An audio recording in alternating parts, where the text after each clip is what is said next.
Welcome back to week 6 episode of the Buckeye Blitz podcast. It is myself and Dustin here as always. Hey everyone. We just finished up with the Indiana game. We're recording a day early due to Thanksgiving. We want to get this out so we don't have to worry about it over the nice little break that we have coming up here for the both of us. But with that being said, this game is not supposed to go like that, so we're going to hop right into it. That was not supposed to happen. That's kind of the prefix for all of this. Yeah, I mean, even Indiana fans, I don't even think that they thought it was going to be that close. They definitely had hope in their team. And, I mean, Tom Allen will say that he's not happy with his team, but he's proud with them at the same time. He was expecting a win, obviously, but none of us expected it to be that close at all, especially if you just looked at the first half. We were off to a super fast start. We got up 35-7, even with Justin Fields starting off a little rough. And we'll talk plenty about Justin Fields, but none of us expected that to happen after going up 35-7, and then all of a sudden we're back to 42-35, and they have the last chance to score, and we have to stop them. Like, it was not how that should have went at all. How it expected, how it should have went, none of that. Yeah, and speaking of off to the fast start, we again were off to a really fast start this week, kind of how we've done the last few weeks, and I thought it was over. I tweeted out literally. I tweeted out, so this game's over. I almost jinxed us, but if they were to go down, I was going to do the double jinx. Like, I was going to say it's over because Indiana won if we were to go down, but then it would have been the double jinx, and then we would have came back. So I was prepared for every situation, but no, we started off really fast. In Indiana, the first 2-3 drives of the game, probably about as bad as the first 2-3 drives of the game could be. They were really awful. They looked so sluggish, so slow. Ohio State was completely opposite. They had probably some of the better 2 or 3 drives you could have. And I don't know what the hell happened, but that's obviously not what happened throughout the rest of the game. But yeah, I don't know. It was Ohio State, just kind of in a big summary view, played a pretty decent first 5 minutes, and then they probably played the worst imaginable at first half they could have played while still winning a game. It was not first half, but a little under first half. But yeah, I don't know what your thoughts were about it. I thought that this game, to sum it up, was honestly the complete 2020 game of the season. It was the weirdest game that we could have possibly played. We have a great first series on defense. Then in 2 plays, we score a touchdown. Garrett Wilson, touchdown. Then we stop them 3 and out, get the ball back, and the first play we throw an interception. Right. We go from being an amazing offense to an interception. And then punt, both teams, and then we throw another interception. Mm-hmm. And then we go back to punting, and then touchdown. All of a sudden we're back to being awesome. And then we come out of the halftime, another touchdown. And it's just what the heck? And then we didn't score again until later in the game when we got up to 42, and that was off to pick 6. We had 1 offensive touchdown all second half. It just did not seem like a team that we have that's supposed to be number 3 at all. I mean, the optimistic look at the team right now is that we've played pretty, not amazing. So I guess you could say pretty badly in the 4 games that we played this year, and yet we've won them all pretty handedly. I guess this one wasn't handedly. We had to play close at the end of the game. Yet we're at this point, and it's okay, that's optimistic. Look, maybe we're a really good team. We just need to put things together. Or are we a bad team that just looks good? I don't know. That's the pessimistic look at it. And that's literally what all conversations are right now is, are we a good team? Are we really a good team and we're just playing really bad teams? Or are we a good team that's just playing really bad games and we need to get it together? I think it's closer to we're a really good team that just is playing really badly but that's probably me just being optimistic and hopeful. I don't know. It's really tough to tell.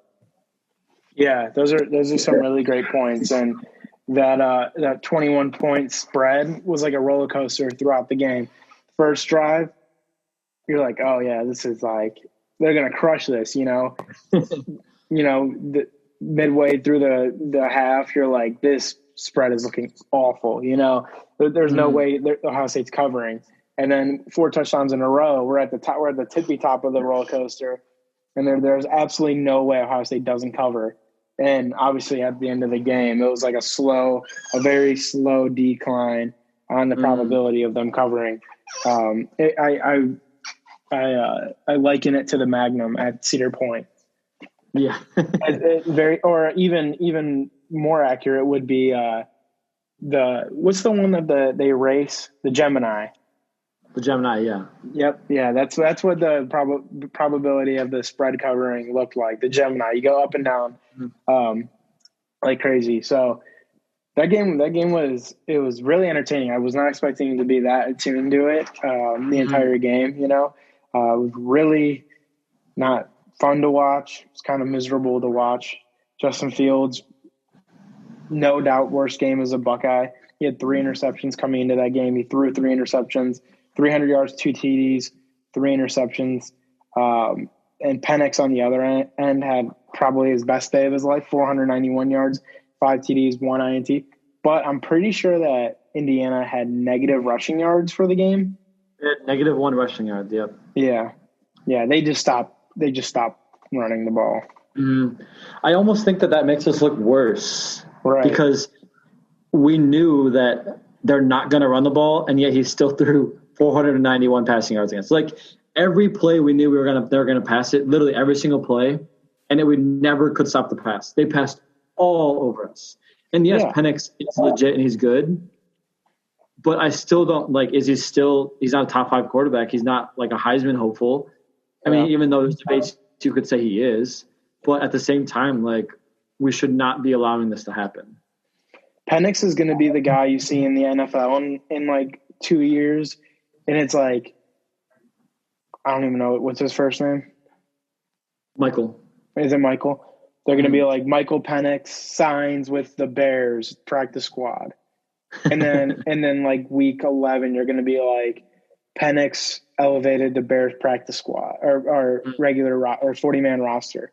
And he's not really going to play, but you're going to be like, oh, crap. Like, I remember that guy. He threw for 5 touchdowns against Ohio State, That's what my feeling towards Penix is. I don't think he's like the guy, but I think he actually even looks better in that situation. All right, ask you a question here. Was Ohio State just unable to make adjustments to Penix, or was so like it was easy for Penix, or do you think Penix was so good that no matter what adjustment Ohio State threw at it defensively, like they just couldn't stop the offense? I think it looked like worse on us. And I'm not saying that just because Penix, I'm trying to say that he's bad or something, but this is also a guy that has had less passing yards than Penn State did. And I think he had less than Michigan did even. Like, he's been good. And he's like, I'm not trying to bring him down at all, but he literally should not have been able to do what he did against us, even if we were having a down season, which we are. That was never acceptable what he did against us. And we have 5 stars in the entire defense, 4 to 5 stars. I'm just like, I don't even know how to explain it. I was never a DB guy. I never was a cover person. I don't know what's going on, but it's just pure and simple. Our corners are not where they need to be. Our secondary it sounds like you're ready to put our defense in a corner until they figure out what they did wrong. I mean, I keep on hearing a bunch of different things. One is that Kerry Combs brought in too complex of a defense for a college team. They're running something similar to how the Titans do. And it's just a lot of mental errors, as we're Jeff Hafley was a huge loss for us, and it's becoming more and more evident every game. because he had like a really simple but effective scheme that guys really took to. And now you look at that Boston College team and like they're not really winning games, but they're competitive. They're super competitive, you know? Yeah. I don't know. I mean, I think they're going to figure it out, especially if it's more of scheme than talent, because I definitely don't think it's talent. You know, we have the talent. How could we not have the talent? I think it's more scheme than anything, and they'll figure it out. I feel like there's no way that they don't. But I kind of wanted to talk about the running back situation a little bit. I mean, this was our best rushing game of the year, I'm pretty sure. At least it seemed like it. Teague had a great game, and at some points I caught myself thinking something I've never thought this year, and that was take the ball out of Justin Fields' hands and put it in Master Teague's hands. Didn't think I was going to say that at any point this year because Justin Fields has been so good. But Teague played great, but I was still kind of underwhelmed a little bit. Again, it's like every week I keep on thinking like, man, he probably should have taken that one to the house, you know, and he doesn't. So I think it's partially because of watching J.K. Dobbins last year, obviously, but we're also really spoiled with like Nick Chubb every week as Browns fans. So Master Teague's like significantly lower than both of them. I don't know. What are your thoughts about Teague? Because I'm still not super bought in on him. So I think that Teague is like what we like. He's been improving every game. I think he's still somewhat recovering from the Achilles injury that he had. And I think that he ran the ball 26 times and he averaged 6.5 yards a carry. Like that's pretty solid. Usually when they're getting that many carries, one, they're having a good game, but they still don't average that many yards. Like that's pretty solid for that many carries to get.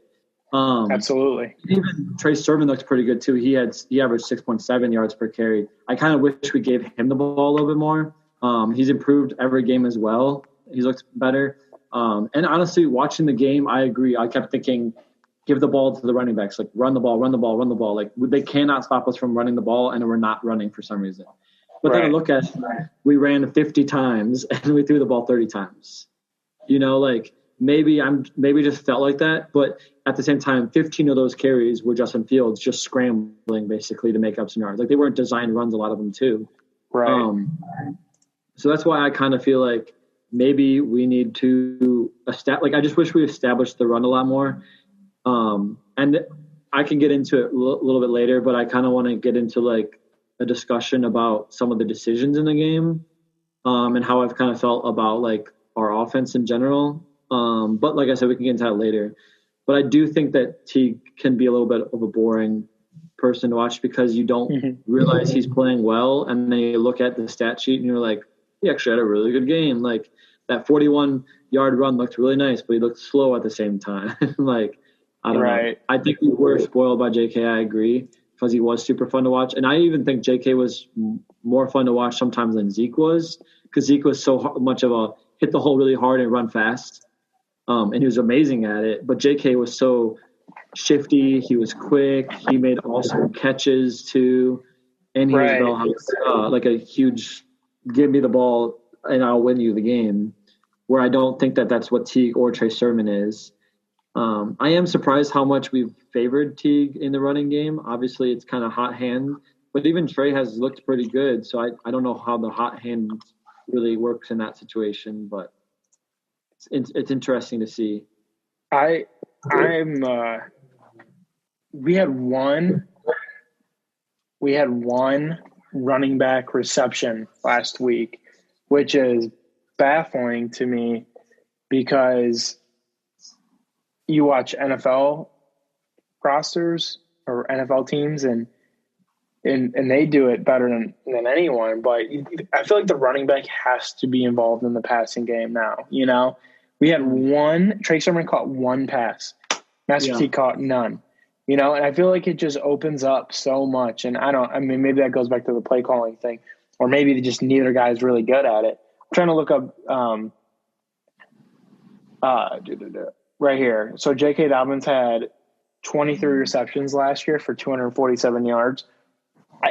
23 is not a ton. I thought it was going to be more than that, but still, I mean, it just adds such a dynamic to the game, and we're just lacking something, you know? But even those catches that JK did have, they opened so much up. You know, like Right. almost all of those catches he made, like that's 10 yards a reception pretty much for him. Like that's a pretty It's a big first deal. down. It's 23 first downs.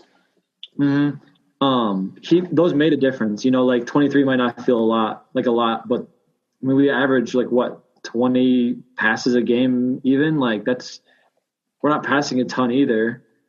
So it's not like the NFL where you're expected to get a ton of receptions. But I think it just opens so much for our team, and I'll get into it a little bit, but I think it's just like the problem is like the play calling itself isn't weird to me, but I don't like the emphasis on the pass. Like, yes, we have Justin Fields, but why do we have to rely on him so much? You know, like Right. we have an amazing team all around. You know, like our offensive line has looked terrible, unfortunately, and I expected that to not happen. I thought Wyatt Davis was going to be a lot better. He's been kind of struggling. Josh Myers has been good. Our tackles have been good, but this week they all looked bad. They gave up so much pressure, and that was probably the key reason Justin Fields did throw those interceptions was because of the pressure. I mean, they gave up 5 sacks. We had 2 sacks in the game ourselves. Like we've been out-sacked in every game. Like that shouldn't be happening. We should easily be having more sacks, not just because our offensive line is better, but also because our defensive line should be better too. But I don't get the point of like our first 3 scripted plays of the game are 3 passes. Almost every week this year we've pass to start the game. Why are we not establishing the run? Like that's one thing that I did like about Urban Meyer is like we established the run and then opened up so much in the passing game. And yes, Ryan Day is the offensive genius. Is he a lot smarter than me? Hell yes. Like he knows what he's doing way more than I do. But I wish we kind of had that Big Ten football of running the ball. Like, why did we almost beat Clemson? Because we ran it down their throat. It wasn't because Justin Fields was the better athlete. Like Trevor Lawrence was easily the better player in that game. But we ran the ball down their throat and we hit them hard. And I think we could do that with a duo of Master Teague and Trey Sermon, which together is equal to JK in a way. So I would wish we could see that more. And yes, people are probably saying, well, we ran the ball 50 times and we ran for 307 yards. How much better can we get? We also can make our scheme a little bit better to make it sense. Like with those 50 runs, 15 of those were Justin Fields. That shouldn't happen. I don't know. And I think that the passing is really weird too, because you look at the fact that Garrett Wilson, Chris Olave, obviously amazing. But is everyone else on our team bad or something? No. But why are they only the ones getting catches? We threw 18 times and 15 of those receptions. I mean, we completed 18 passes. 15 of them were to Garrett Wilson and Chris Olave. Only 3 of those 3 other receptions were to other receivers. I don't understand that aspect of things. This man's going on. He's poking holes in Ryan Day's game plan here. I love Ryan Day. I think he's an amazing coach, and I'm just being super analytic. And like I was thinking about this earlier, Ohio State. There's 2 when you have a team that's amazing every single year, you format your fan base turns into one or the other. You either apologize and make up excuses nonstop for your team. Even if they're bad, you say why they're amazing, and you only look at the good things. Or you're a fan that criticizes them even when they're amazing. You know, I think that we're kind of in the middle where we will say something bad about the team and then we'll say we're going to win by 30. You know, we always bring up the bad things because those just sort of what stand out more. I think is the biggest thing. You know, everyone is going to say Justin Fields looked terrible in this game. And QBR, yeah, big whoop. It's not really much of a good thing, but it's still it's a valid stat still. Justin Fields had a better QBR than Michael Penix Jr. did, and no one would have expected that. Yeah, that actually is really surprising. Mm-hmm. Yeah, and honestly, Fields, going back to Fields, I feel like his first interception kind of rattled him, and then at that point he was trying to do too much. His third interception was really bad. He was going down getting sacked, of course, because we couldn't stop their pressure all day. And he just like throws the ball up into the middle of the field. Like, yeah, there was somebody open, but that's like the prime example of trying to do too much, you know, like, because they tell you like quarterbacks know that, like, don't throw while you're getting hit because it's not going to go where you want it to go, you know? Yeah. And I don't know. I feel like Justin Fields takes way too many hits. Like, he holds on to the ball so damn much. He does. He's like not very decisive. Into like a Carson Wentz almost. You know who? Yeah, and like Baker did that so much last year in particular, where they run like so many deep routes, the Ohio State that is, because they have super high succession rate. I mean, you can just see that we have really good receivers. So, but it's like he always holds the ball for like 1 or 2 seconds too long because he always wants to make the big play, you know? And I understand that. I completely understand. And a lot of times we do make the big play. But he also, like, in games where the big play isn't always there, like the Indiana game, he just takes way too much heat, you know? You should get the ball out in less than 3 seconds. Less than 2 seconds, really, you know? And he was just holding the ball, and he got sacked 6 times? Is that what you said? 4 times? 5 times, yeah. 5 times, and he got hit probably 10, 12. I'm not even joking. Like, I don't know. I don't get it, man. I really don't. We had 5. We were sacked 5 times, and we had 6 tackles for loss, and those were probably mostly on Justin Fields tucking it at first and then losing or something. You know who? If you watch like the NFL, like who are some of the best receivers in the NFL? Devontae Adams, DeAndre Hopkins, guys like that. Not necessarily as much Julio, but Devontae Adams and DeAndre Hopkins are both great examples of just like those guys rack up their yards from 5 to 15 yard routes. You know, they're always doing underneath stuff, and they make big plays. I don't know. I don't understand why Ohio State's got to throw the ball 35 yards downfield every single play. They hardly ever run crossing routes.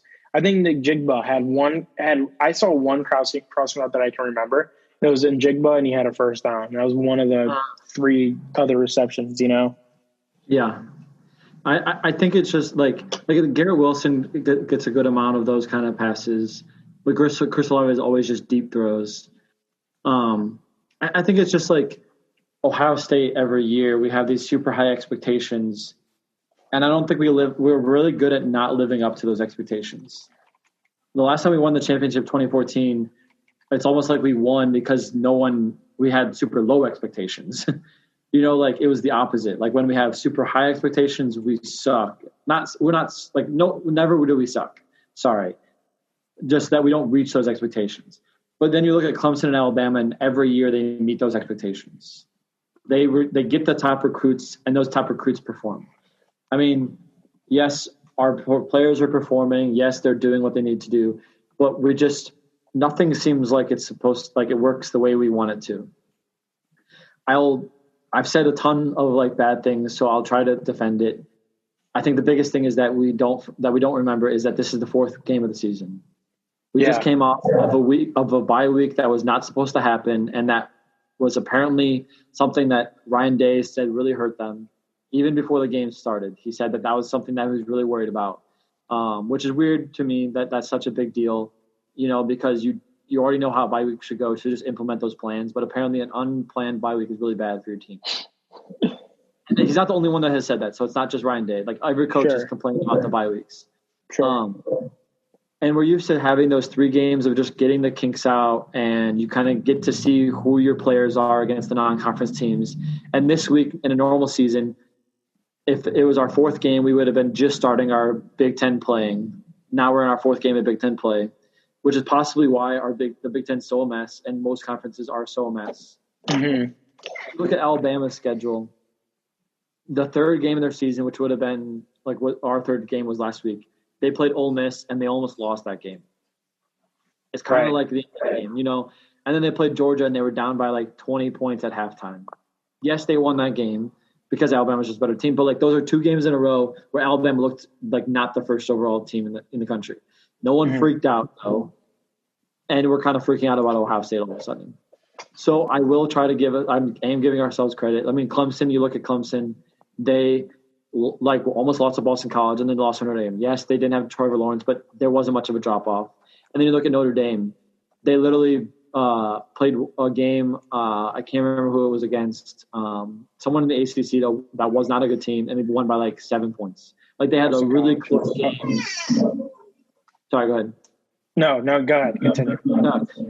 They had really close games before they ended up beating Clemson, and they looked good. It's just I think that it's just so easy to attack the team, even though we are good. I think that our receivers good, running backs good. Justin Fields is still one of the best quarterbacks in the country, no matter what. He just had he's gonna have a bad game. Those happen every year. Tom Brady's the GOAT, and he just had a terrible game last night. Yes, he's 40 years old though, so it's a little different. But I think the biggest thing is our quarterbacks and defensive backs look terrible, and our offensive line needs some help. And I think that the biggest thing is just I think that our offensive line could be helped with some different play calling probably. We don't need to pass it and then try to establish a run after we already tried passing it a ton. Well, let's try and get something else. What did you think about the decision to go for it on 4th and 1, up 42-35? Because that's something that a lot of people are talking about. Yeah, I feel like I like the idea of going for 4th and 1 because I think that the analytics part of it would heavily favor that decision. Especially as the better team. Yeah, especially as the better team. I think that I would probably bet money that the analytics would tell you that Ohio State would convert that more than they won't, And it's one of those things where if you get it, of course we were supposed to get it, it's 4th and 1. Like we can get it. It's 1 yard. But if you don't get it, you look like an idiot, I don't know. I will always support the 4th and 1 decision. What about you? I really liked it at first. At first I liked it. Later on I was like, you know what? Yes, we're the better team, but that doesn't mean you're going to get the first down every time.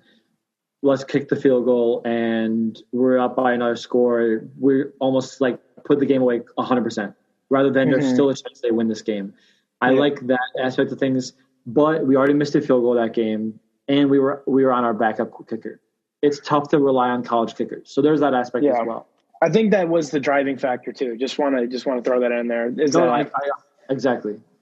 But then there's the other aspect of, like I said, I liked it before, but then when I saw the play call, I was like, "What are we doing?" Right. The play call probably was the part that more people were mad about than the decision itself. Exactly.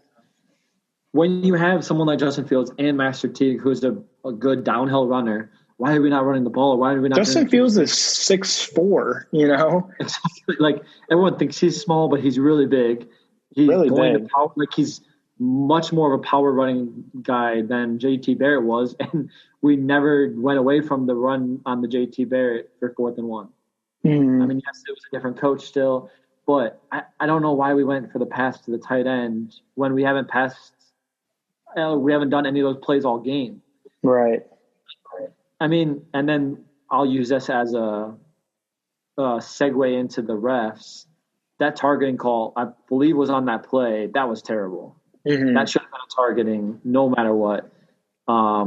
Much worse targeting gets called every game, and we don't even get that one when it was right to the crown of the head. It was just a miss. It was a miss. And it's not like they picked up the flag. They just missed it. Exactly. It was just bad. It's just that it's annoying because that penalty is meant to get rid of those plays, and instead we're preventing plays that should be allowed to happen. But the refs in that game were bad. They gave up two all weekend. Big Ten refs looks terrible this week, and I agree. They blew it on the Minnesota-Purdue game. Purdue should have won that game easily, and I kind of wish they would have.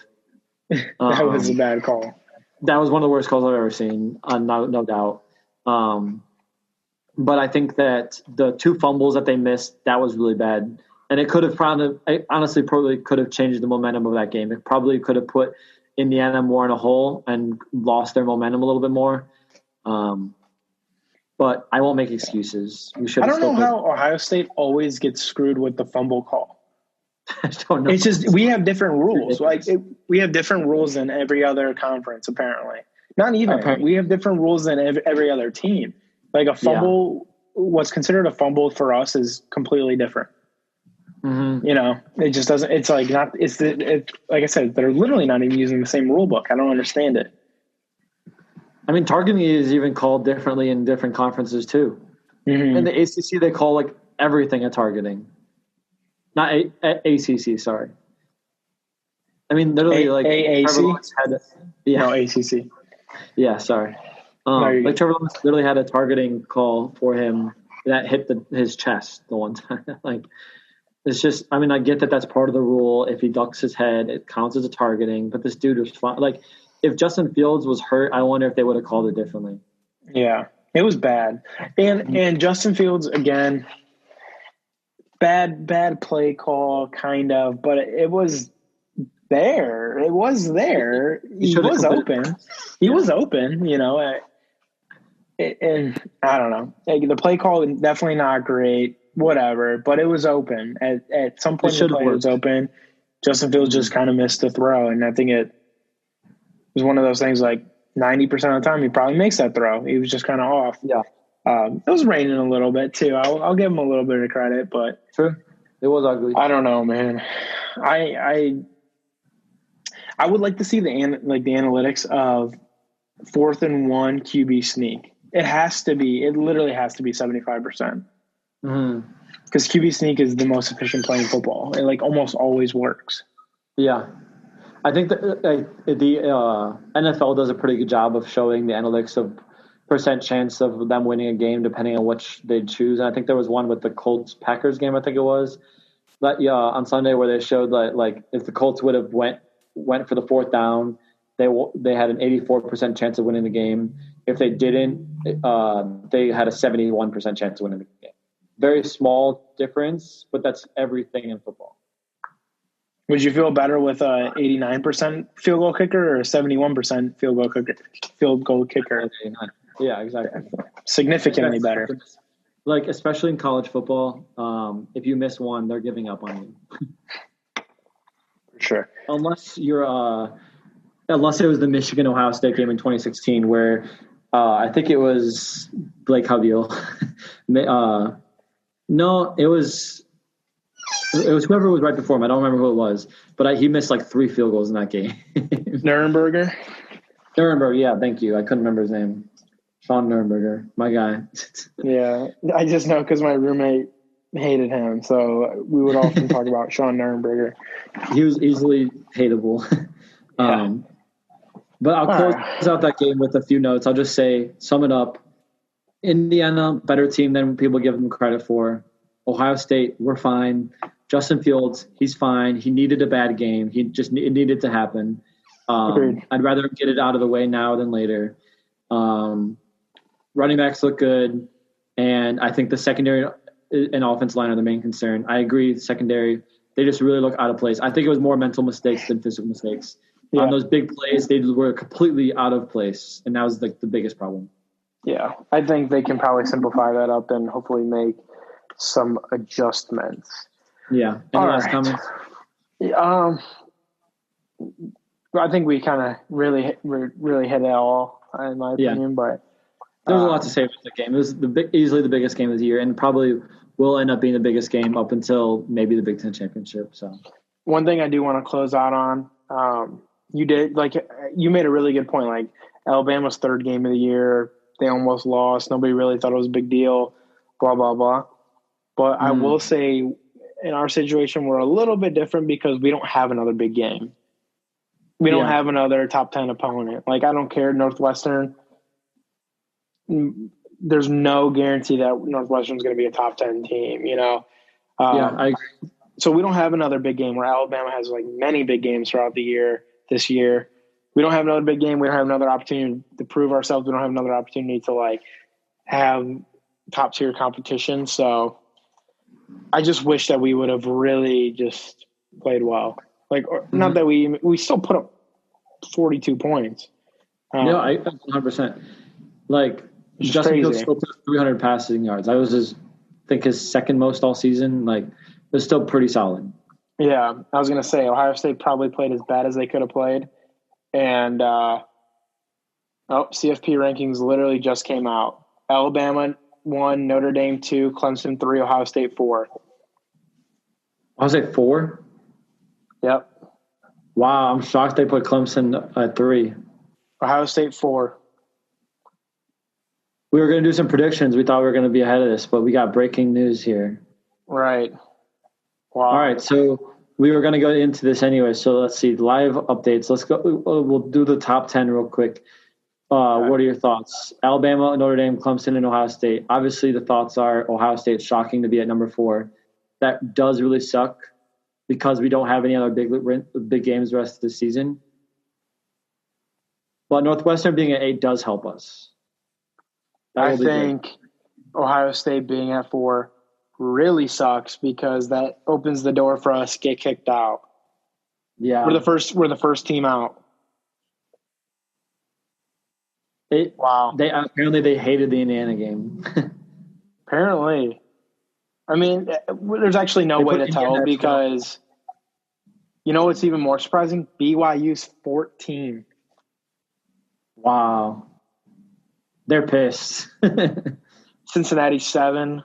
So it goes Alabama, Notre Dame, Clemson, Ohio State, Texas A&M, Florida, Cincinnati, Northwestern, Georgia at 9, in Miami U to round out top 10.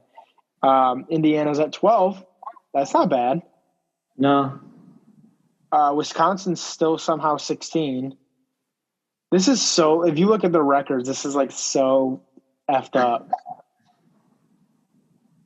Is it just me or does every year the CFP make worse rankings than the AP? Yes, I was going to say this is really – I really don't like these rankings at all. Even if Ohio State was at 3 like we expected, I would still hate these rankings.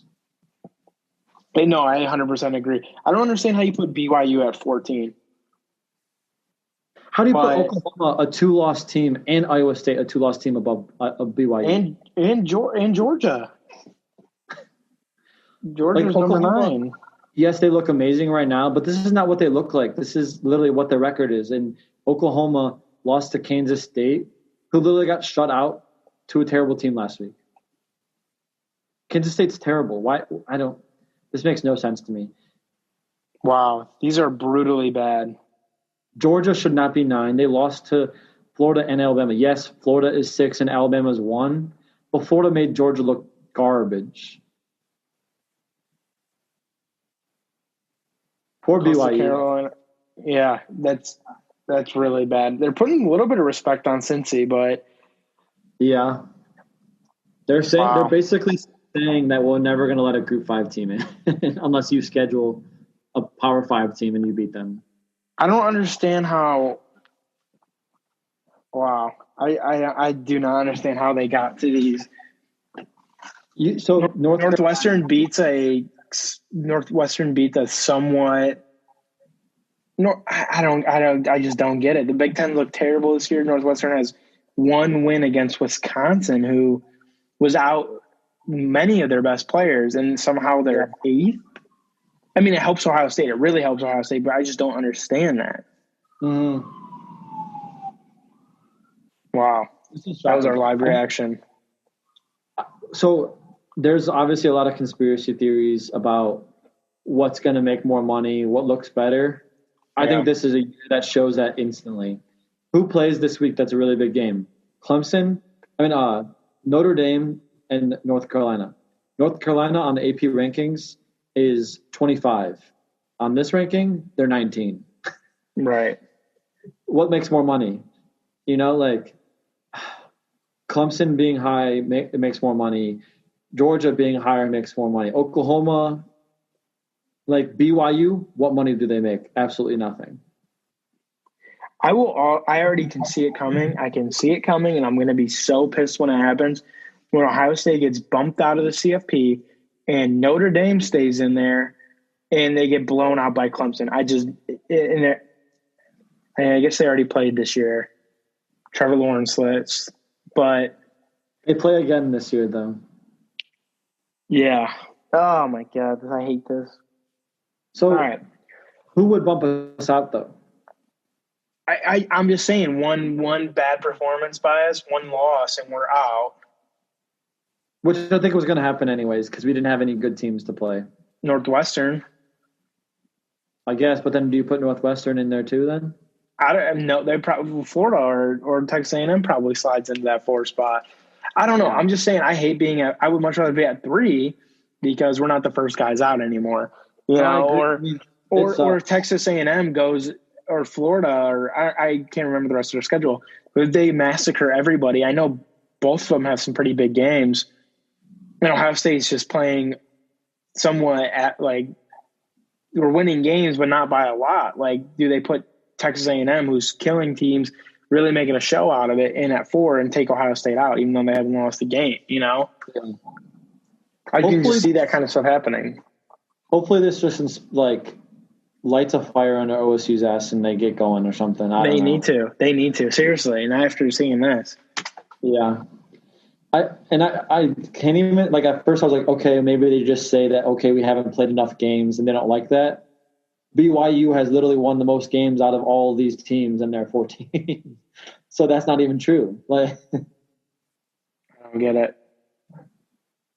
As you can hear, Josh and I are mad. So let's look at something else, I guess. Let's talk about something that happened this week.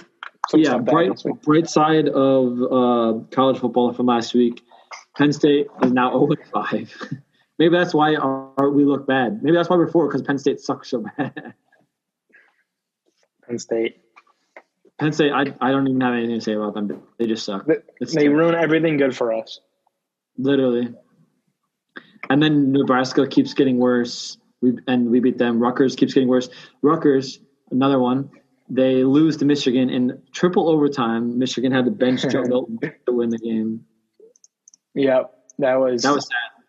And Rutgers was actually looking like they were going to win that game for a while. They should have. Wow. I feel deflated. I feel like I lost all my mojo. Now I want to go on a soapbox and yell to the world about how the CFP sucks. Literally during this podcast earlier on too, I was thinking do we need to go back to the BCS? And that was before this even happened.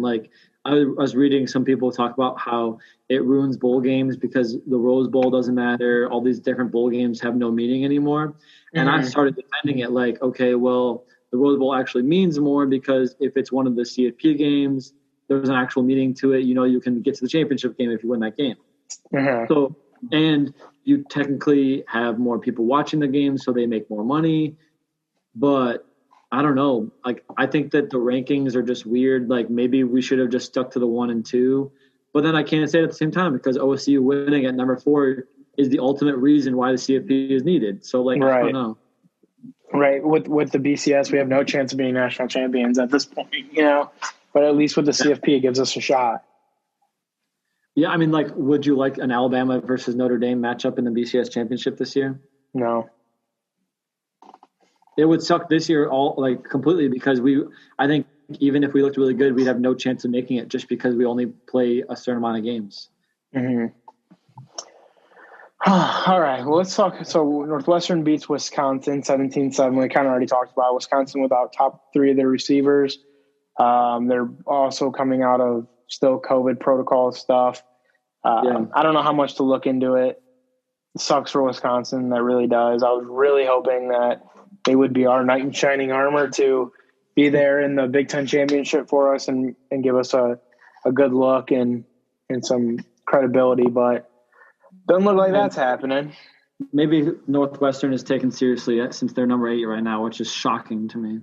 Yeah, that's true. Penn State goes 0-5. We touched up on that. Cincy beats UCF. Close.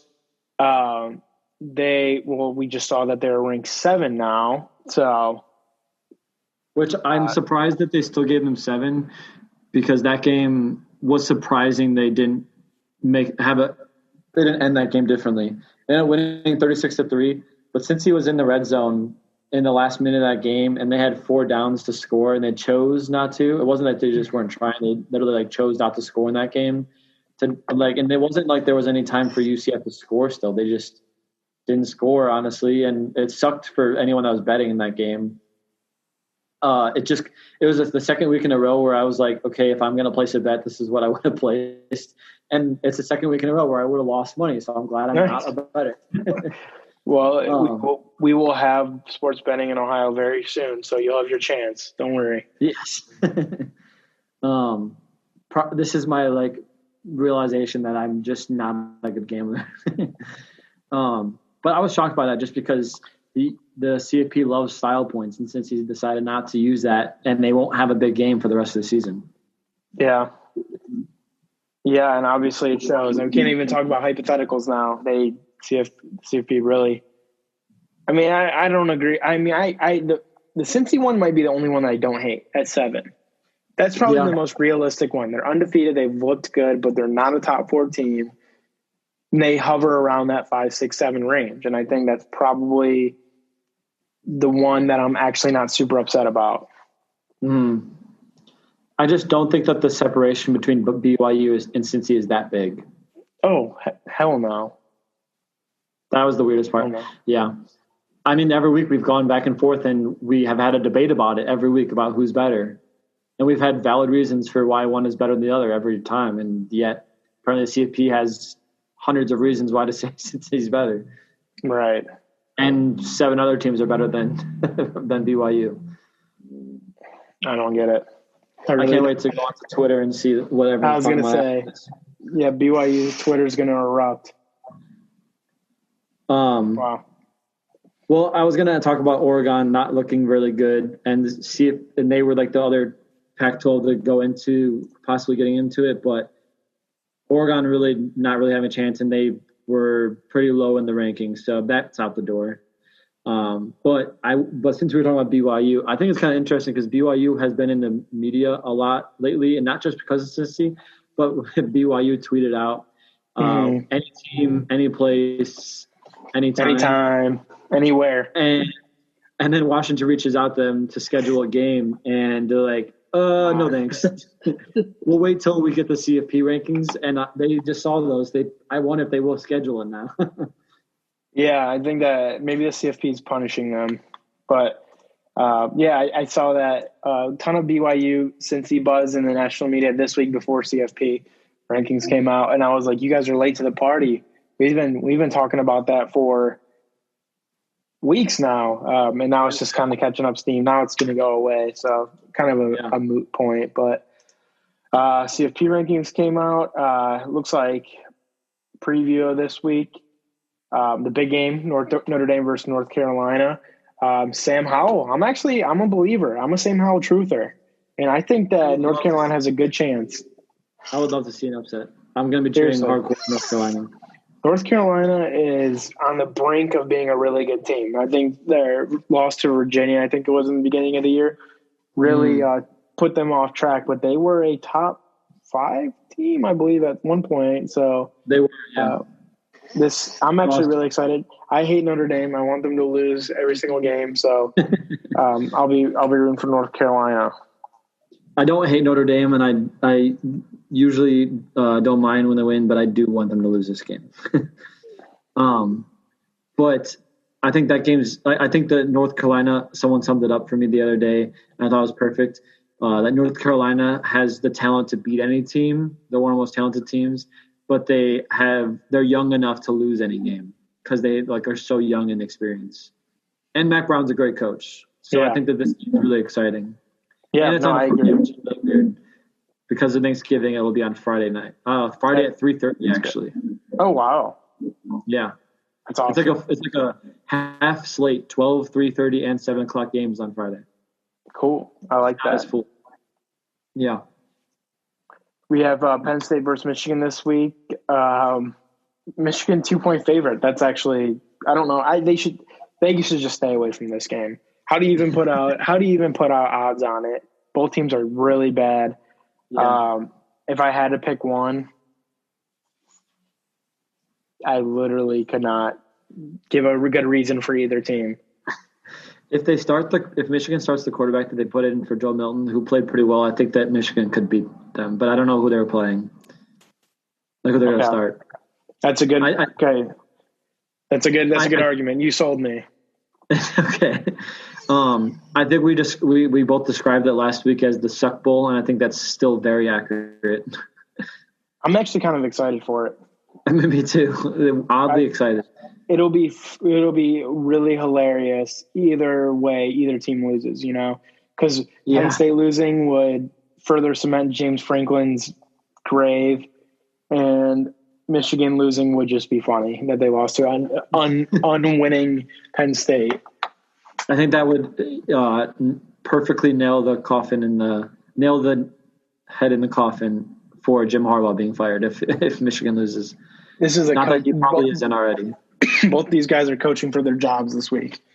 Literally, I think Penn State, even though Penn State's about to have a terrible season, I think James Franklin's job is still more secure than Michigan is, because at least they've won a Big Ten championship while he's been there. Michigan hasn't even come close. That's fair. That's definitely fair. Go ahead. You can hit this last bullet point here if you want. Yeah, just the last one was just Alabama versus Auburn. Last year, Auburn upset Alabama to win the game, but Mac Jones threw 3 pick sixes. This is not the same Mac Jones, and Auburn is worse than last year, I would say. So probably not upset, but it's still a rivalry game, so it's still a big thing to note. The Iron Bowl, right? Yeah, the Iron Bowl. Mm-hmm. There's been a lot of upsets by Auburn, but it's always been an upset because Alabama has always been easily better, except for when Cam Newton was there. So I'm kind of excited just because there's not a whole lot of big games this week, and that's a night game. I'm sure that's probably where College Game Day is going, because College Game Day will be after the Notre Dame game already happens. So we'll see what happens. Bo Nix, his last chance to prove if he's good or not. I still think he isn't good, though. Yeah, that'll actually be a pretty entertaining one to watch. Kind of going backwards, I kind of want to talk about something that happened this week. So Bedlam happened this week, Oklahoma versus Oklahoma State. Obviously, Oklahoma won. I was listening to something. I think Oklahoma and Oklahoma State have played 90 times, and Oklahoma's won like 78 of them. And so it's no like rivalry. It's touted as like one of the best rivalries, whatever. Oklahoma completely dominates. Mike Gundy has won twice in 20 years that he's been Oklahoma State. It's just, that was actually surprising to me, because you always hear about Bedlam every single year, and it's either Oklahoma State's or Oklahoma's going to win big, or Oklahoma's going to win small. Like, it's like Oklahoma's going to win, Exactly. So either way, it's going to be entertaining. I just thought that was funny because it's touted as a huge rivalry, and it's like not even close, If you're winning like over 80% of the time you guys play, not great. I know, like, people try to say that the Michigan-Ohio State rivalry is no longer a thing anymore, and yet that margin of victory between the two of us is a lot smaller than Oklahoma State one is. Absolutely. Yeah. Because you asked me last week, like, oh, does Oklahoma State pull it off? And I'm like, oh, maybe. And then you hear it this week. I'm like, why would I ever think that Oklahoma State would pull it off, Like, you hear stuff like that. Like, they won literally twice or 3 times in our lifetime, and we're 20-some year old, Like, why would we ever if they win, if Oklahoma State wins, that they win, But you would never bet on them to win. It's just like it doesn't happen, I'd rather take my one loss every 12 years and then it's like the one big win every 12 years. But go ahead. I'm sorry. I hated talking about them last week and this week. It's just so weird. Like, Oklahoma has absolutely no chance of making the CFP. At least they better not. But apparently they're giving them somewhat of a chance at 11. 11, right above Indiana, with 2 losses. But like, that's just my biggest thing is, like, why is Indiana worse than a team like Texas A&M or Florida? Like, I get that Texas A&M was the lost to Alabama, a better team than Ohio State, and Florida lost to Texas A&M, but like that's not a better team than Ohio State. So I think it's just like the recency bias. Like if you're the more recent team to lose, you drop down more. Like that's something that I never understand. Like it's just like if you lost the first week of the season and then you win the rest of the season, you end up being pretty good. But if you lose the last game of the season but win all of your other games, you're considered the worst. It's devastating. Yeah. But who's to say that makes you the worst team than the other team, even if you lost to the same team? You know, like I never understood that. It's like all just recency bias. And I guess like you should get better throughout the season, so you shouldn't lose that last game. But like if Alabama beats Georgia and LSU, but they beat Georgia first and they beat LSU last, Georgia becomes the better team all of a sudden. Why? Like, even if they both beat the same teams by the same scores, I don't know. It's just weirdly weird to me. No, you have a point for sure. It's just one of those problems with subjective scoring, and like rankings, and that's like the difference why college football will never be perfect, but it's also the reason that college football is perfect because you can have the debate that we've had, like how much the CFP has affected our happiness in this podcast. Yeah, to an extent, it's like any given Saturday kind of thing where really? I want to say that any team has a chance to get in the CFP, but it's clearly not the case. It's more so any team has a chance of ruining another team's CFP chances. Any team that's in the Big Ten, ACC, or SEC has a chance of getting in. Yeah. But all right, let's wrap this thing up here. We don't really have too much to say about Illinois. I know that Ohio State. The biggest news coming for the Illinois game is that Ohio State is wearing alternate uniforms. They are wearing their all-white Sub-Zero uniforms. That's what they're called, Sub-Zero. I would like your thoughts on them really quickly. Yeah, Josh and I kind of got into a little broad discussion about alternate uniforms in college football in general, and mainly Ohio State and Michigan ones. And we kind of just talked about the different ones and ranking them. And I think I'd put this as number 2 best alternate uniform for Ohio State in the past 10 years. Could it change behind the black and red jerseys? The all black ones were so nice. Mm-hmm. I love those. I wish we had them in a bigger game, but at the same time, I think that small games are better for those alternate uniforms, because a game against Michigan or a game against Penn State, you want your traditional jersey, because those are so big in college football, especially a team like Ohio State. You know, like Oregon, they're just known for, they don't have like a traditional uniform. So right. It's okay if they wear a different uniform every week. But Ohio State, everyone knows that jersey no matter where you go in the world. So I think it's just like, that's why that traditional uniform is so important. I do really like this one though, because it doesn't get too far off from the normal jersey. Like the white jerseys, the top is pretty much the same thing. It's just the white pants and keeping the helmet, which is not normal for the alternates. I really like this. I do it a lot. What do you think about it? Yeah, I will agree with you. These are really, really great alternate uniforms. But the thing that I will say about the black uniforms, the black jersey is an elite jersey, but the all white uniform is better. I like the jersey more and the black uniforms. I like the white uniform better. I think all white is literally the best thing you could wear on the field. I love Ohio State's regular uniforms. They're the best uniforms in college football, but all white, so fast, so clean, literally looks so intimidating when you're playing well. But the all black, kind of hard to see a little bit, but the black jersey itself, absolutely, I love the black jersey. So the jersey part's better, but the all-white Sub-Zero uniforms as a whole are better. I like that. And I will say our opinions may change once we see them actually wear them in the game. We only have seen one picture of Jonathan Cooper wearing it, so I will be curious to see how it looks in an actual game. There are a few out there if you look, but okay. So I agree. This is my stuff. I think it'll be interesting seeing it up against the orange. Or do they wear blue for away? Who's that? This is this week. So are their home uniforms blue or orange? I think they're orange. I couldn't tell you. I don't know the last time I watched an Illinois game besides when they play them. Right. And stuff changes every year. All right, their home uniforms.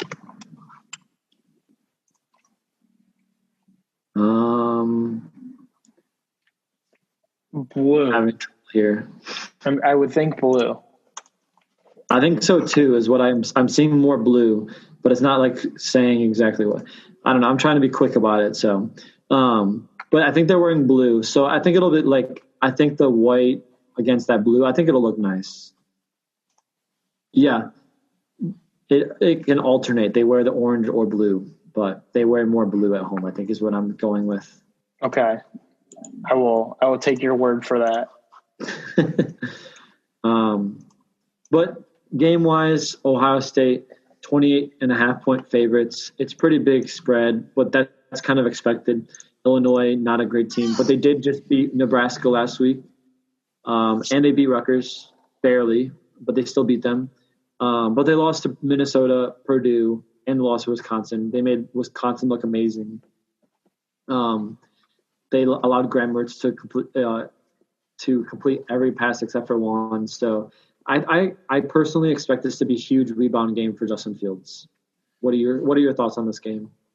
So I tend to be very wrong. So I'm going to say Ohio State doesn't cover and they hit the under. So that I'm jinxing it again. Jinxing it to 70.5. 70.5. That's the highest we've had all season. Well, Illinois is a powerhouse. I don't know what to tell you. I mean, they're known for putting points on the board. They scored 41 against Nebraska last week. That's what I'm saying. This might be 250 burgers in this game. We don't have to talk about this, but Scott Frost. It's been circulating around. Possible hot seat right now. Big Ten just all changing. That's tough. I really like Scott Frost. That sucks. Yeah. It hasn't worked out for him in Nebraska. Not at all. Hey man, it's only his third year in the program. You got to let his guys get in there.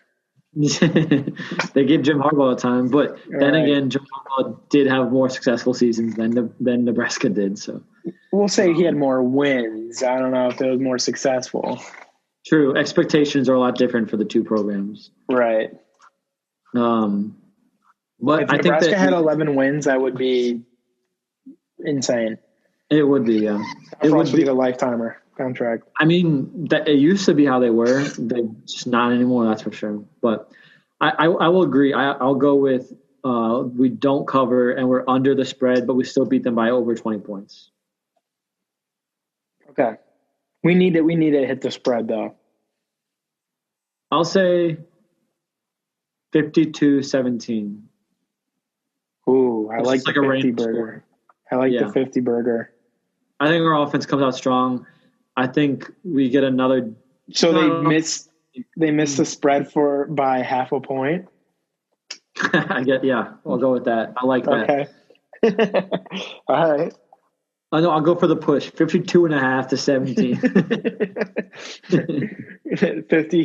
51.25 to 17.25. There we go. I like it. That's my push. Who's gonna win? Who's gonna have the better score?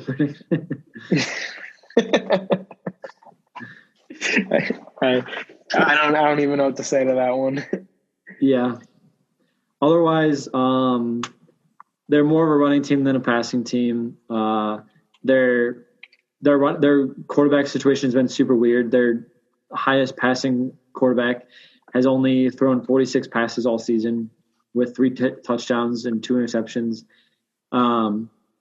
It's like Illinois just hasn't come to form since they were pretty good in 2007, I think it was. Ever since they haven't, before that and ever since they haven't been very good. Charlie Strong, I think, is still their coach. Old Chicago Bears coach. Mm-hmm. I mean, I'm excited just because I'm excited for a game that I'm not going to be so stressed about. I just Hopefully. I really, really want only good things on the next week's podcast. I don't like how I feel about how I talked about OSU this week. I don't enjoy doing that right now, but I need to be honest. Okay, that's fair. This is my therapy session, so. And you don't like talking bad about them behind their back? Not at all. Wow. Minnesota and Wisconsin played 113 years straight, and COVID canceled that. Wow. Broke their 113-year streak. Up there, it's one of the biggest rivalries. Longest, probably for sure. Kevin Warren actually took that away since he didn't let them reschedule. That's true. It is actually all Kevin Warren's fault. Horrible commissioner. I did forget to bring that up. That game is canceled, and now Wisconsin is no longer eligible for the Big Ten championship game. They are still bowl eligible, but their bowl options are continuing to dwindle. I think everybody is bowl eligible this year. They are, yeah. It's just that what games are you going to put them in at 2-1? That's crazy that they play 3 games. Little Caesars Bowl. That's my official guess that they're going to be in. All right. Next, the little brother, but not as big as the Chick-fil-A Bowl. It's kind of crazy that Penn State's bowl eligible this year. They will not make a bowl game, but they are bowl eligible. Right. Little Caesars Bowl. So who played in Little Caesars Bowl last year, do you think? Who is allowed to be in those games? Well, Little Caesars hasn't had a bowl game since 2013. So that really makes it more difficult. Little Caesars Pizza Bowl. So I can officially say that they are not going to be in it, but it changed to the Quick Lane Bowl. So Quick Lane last year was Pittsburgh versus Eastern Michigan. It's possible. It says it's usually a Big Ten team against a MAC team usually, or Sun Belt. That's perfect. Yeah. The Quick Lane Bowl, formerly known as the Little Caesars Pizza Bowl. That's my 2020 matchup is canceled. Was canceled. Oh, damn. Daniel Jones was the MVP in 2017. Who was? Daniel Jones. Danny Dimes. Oh. And little known fact, the 2016 MVP of the Quick Lane Bowl was Boston College's defensive line. They gave it to all of them. They gave it to the entire defensive line. It says, and then the next year Daniel Jones won. That's funny. A little known fact. People sleep on that. I love that. Can we have that more often? Right. Special teams unit. I love that. All right. I feel like we're dragging on here. So I don't have any more additional remarks if you do. No, we really got it all out on the table on this one. Agreed. It was a nice venting session. Well needed. We'll probably go and vent more on Twitter about the CFP now. I've already tweeted something about it. Yeah. All right. Well, with that being said, all I have left to say is go Bucks. Go Bucks. Intercepted by Indiana's Jamar Johnson. And Indiana, they've hung their hats on turnovers this year. Fields, play fake, sprints out of the pocket, sets, looks backside, pulls it down, dancing, in trouble, delivers. And it's intercepted, Oski, number 98, Jerome Johnson. Penix, sidearm, caught, touchdown, Indiana, whop, failure. Kids in the game. Here's Master T. He finds the edge, turns it up. Master T, burst of speed. Master T, touchdown. Ohio State. Some Baryshnikov in him. incredible body control. Fields again to throw it. In trouble. Fields breaking tackle. Steps up. Wants to run. Look at the burst. First down. And Fields all the way down to the 1-yard line. First down and goal of the 2. Master Teague in the backfield. They give it to him. Looking for pay dirt, and he's got it. Touchdown, Ohio State. Penix. Underneath, slings it again. Ellis dropped the football. Baron Browning picks it up. Browning all the way up to the 25. First down and goal for the Buckeyes at the IU-9. Fields in trouble. Fields turning. Fields.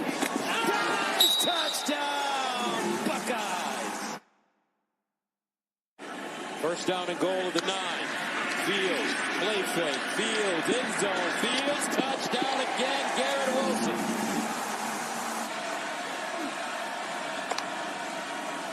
Penix, Scott's open in the flats, Penix over the middle, caught, Fry, Fogel with the burst of speed, Fry, Fogel, touchdown IU. Gain of 15, first down at the Ohio State 33. Penix rolling out of the pocket to his strong hand. Delivers deep down the field. Caught, touchdown, Fry, Fogel again. So many missed opportunities for Indiana, and they're still in this game. Penix, sideline, picked off Wade. See you later. Sean Wade, touchdown, Ohio State. Fourth down. Penix underneath, and this time he gets David Ellis. Touchdown, Indiana.